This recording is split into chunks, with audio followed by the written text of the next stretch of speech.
Hey, YouTubers! How's everybody doing today? Greg the Rant Man here with a cup of coffee and a cigarette. And coffee is not necessarily bad for you, and cigarettes, well, something's got to kill me.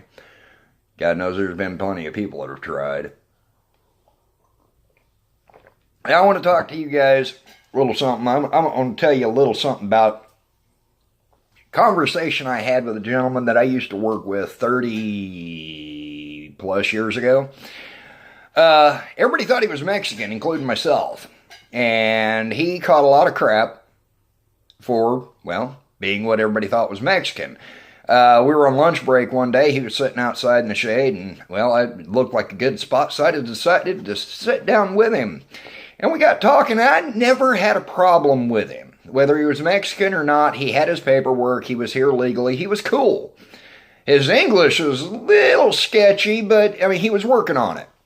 Even after over 20 years of being in this country, he had a hard time adapting. And his accent was thick. I mean, the man knew the English language. He just had one of those accents that you had.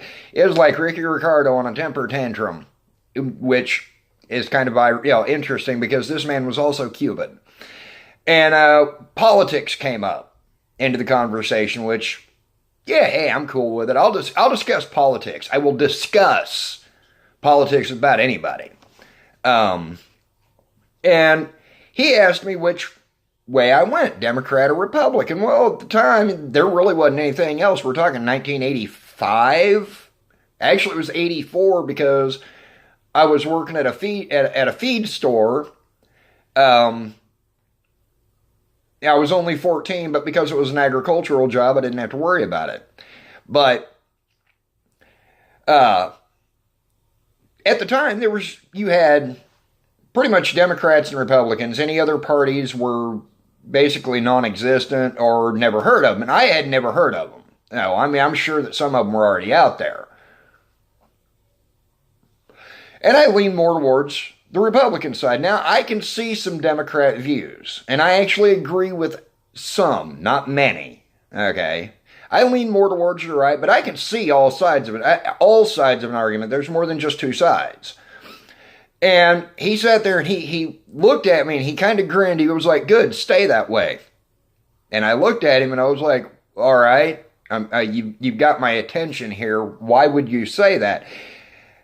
The man fled Cuba. He was a political enemy of Fidel Castro. He got asylum here. He became an American citizen.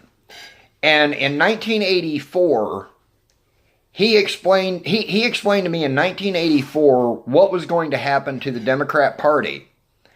And they were going to turn into a socialist communist organization, and they were going to make every effort they could to brainwash the American people into believing them.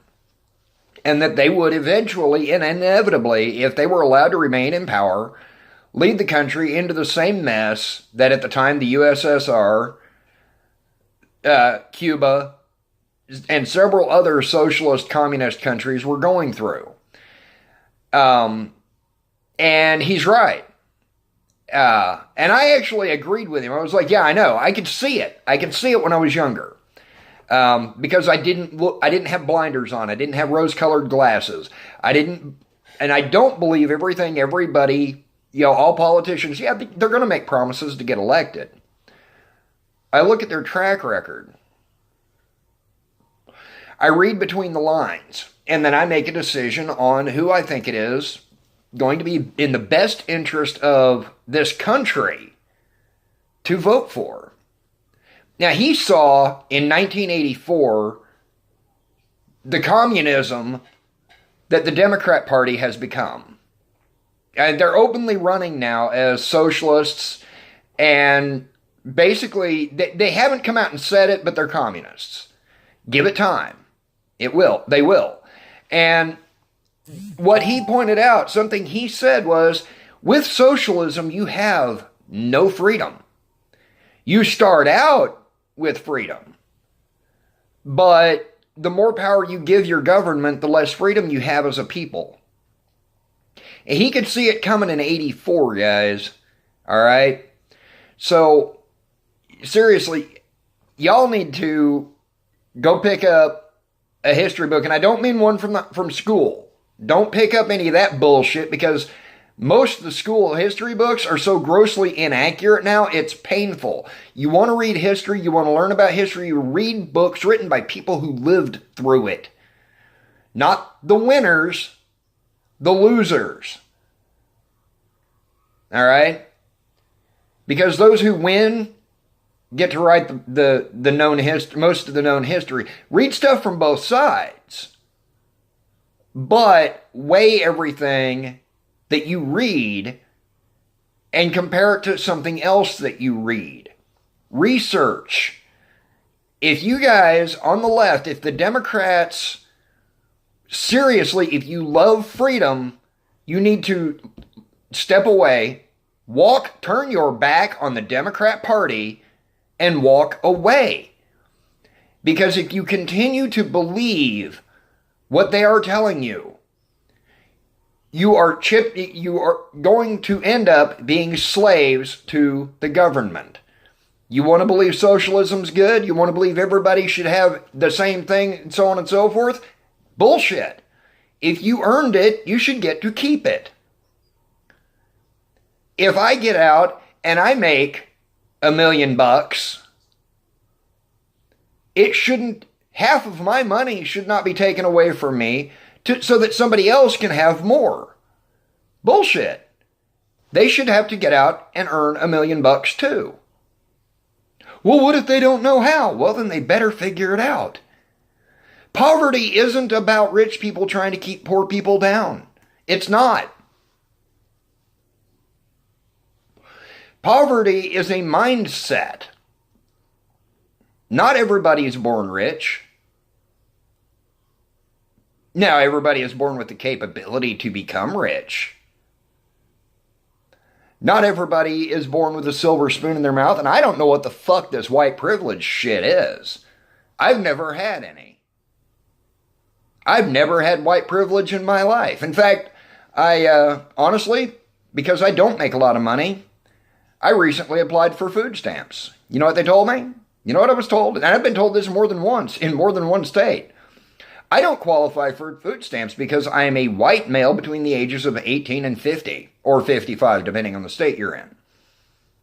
No matter how little money I make, where's my privilege? Where is it? Okay? No, I have to bust my ass. And right now, I'm between jobs. I am looking, and I will find a job. It's just a matter of time. And I will make my situation better. You know why? Because I have made up my mind to make my situation better.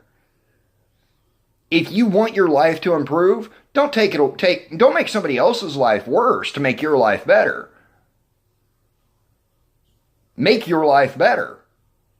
And in doing so, you will make other people's lives better.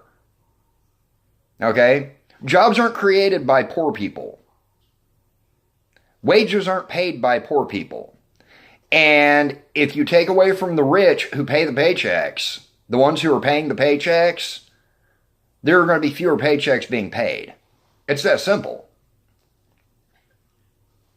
Socialism is slavery. The Democrat Party has turned into a socialist party, and they are trying to enslave everyone, except a chosen few of them. All right? Nancy Pelosi, that bitch is worth a fuck ton of cash. Bernie Sanders, that sorry leech son of a bitch, hasn't earned an honest paycheck in his entire life. All right? He was a welfare cheat most of his fucking life until he got elected to office at the local level.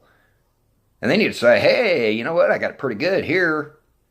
Now that motherfucker cruises around in an $87,000 sports car, telling everybody else they got to give up their money, but I'll be damned if that motherfucker's going to give up any of his. All right? Don't listen to them. They're hypocrites. They're liars. They're thieves. They are trying to make slaves out of everybody. And on that note, I'm going to get off of here. Y'all have a great day. Bye-bye.